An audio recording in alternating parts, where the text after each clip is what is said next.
Right,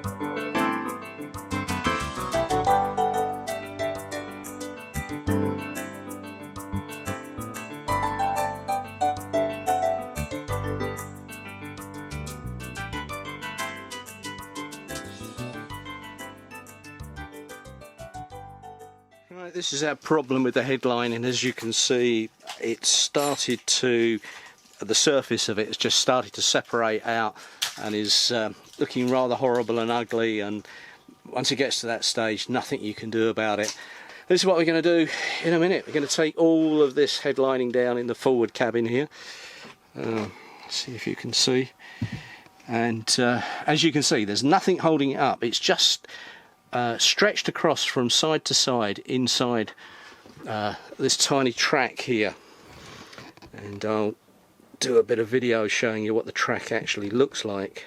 A short piece of the track which actually fixes through these screw holes here to the bulkhead or the timber surround, and I thought that the track had on this section, this bit is actually exposed around the edges here, and I thought this section was the piece that was going to be the problem, because although the centre of the headlining was quite bad, so was this, and I figured that even if I could get new headlining, you were going to see a horrible black line around the outside.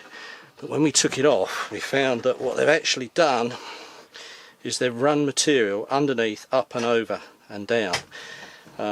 Strip of about 2 inches wide, runs all the way around first of all, and I'm not sure that the camera's focusing, but I think you can see there's a slot in the top here which the headlining, you pull it across and you push it in there with a sort of plastic spatula, and the piece, as I said, runs round here and is pushed in as well, so that hollow in there is where it all catches. Right, so all the screws are out, and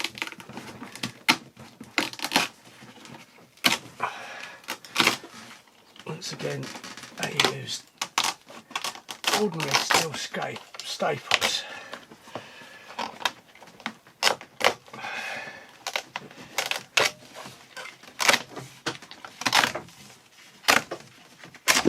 Okay.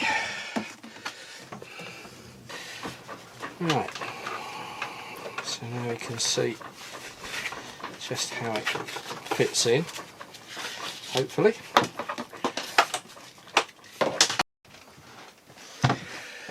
So today's job, we've got the first lot of insulation in the forward cabin.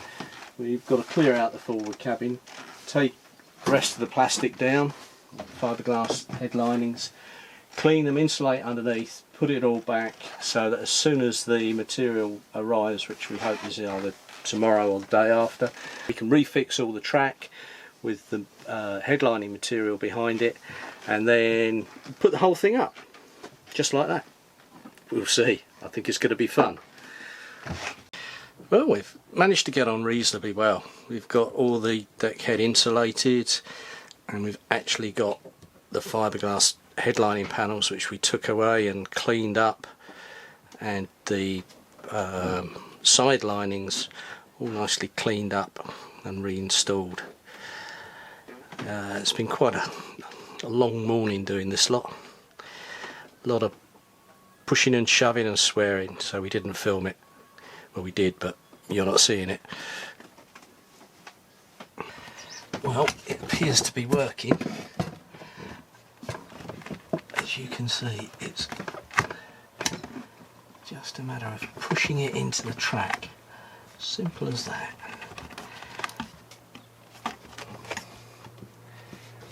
As you can see, that brings a lovely edge when you get it all tucked in. Okay, well that's the first bit. Wow. Just the rest of it to do now. What we're doing now is we're trying to trap this up with the track as we go and not put staples in it. We do have some stainless steel staples, but trying to get them in is a little bit difficult with our tacker that we have. Okay, so we've got the lining up, and went round and just pushed the edge in to tighten it all up. Now I'm just going around trimming off and getting the final pieces in. It's so good, that feeling when you had something which was looking like it was going to be a real disaster and you weren't quite sure how to get out of it, to getting to where it's actually looking very good. Just a bit of patience, and we won't have done bad if we get this in by the end of today. Look at that, 4 inches there, and I've finished that section. Then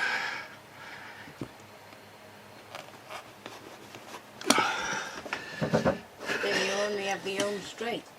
Yeah, the long one. No, I've done a bit of it, so it won't be too bad.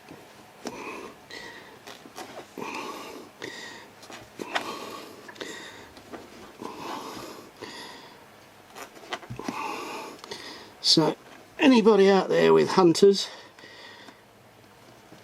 or legends that have got dodgy headlining, don't call me.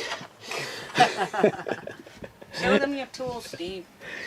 It's only a little putty knife from With the corners with the yeah, just made sure it's really, you know, it's not sharp at all, and it seems to work. The plastic, I couldn't get enough pressure with the plastic.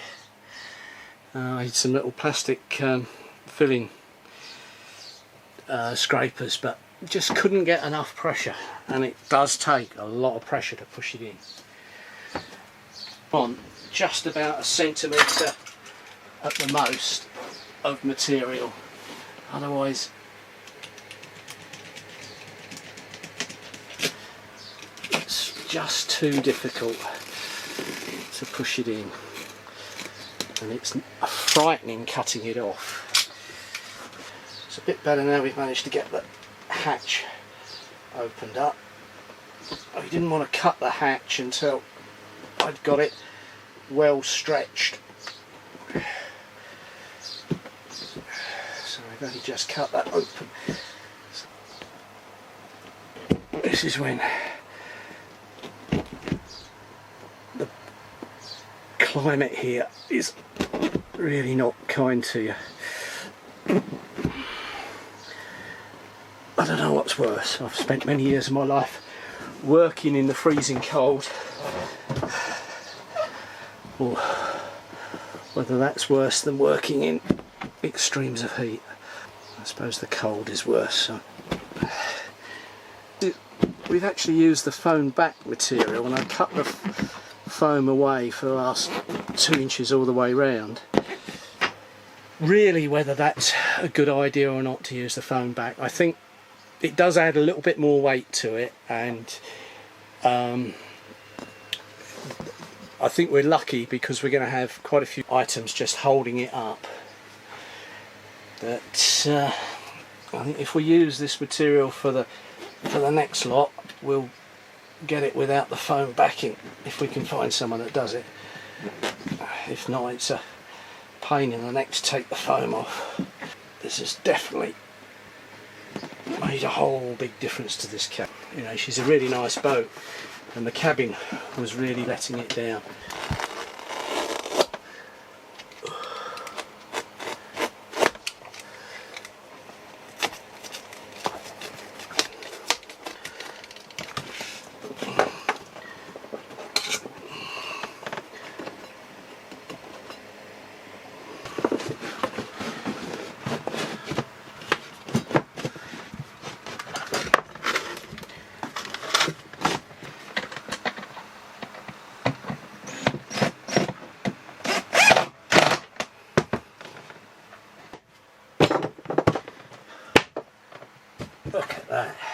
thinned out something.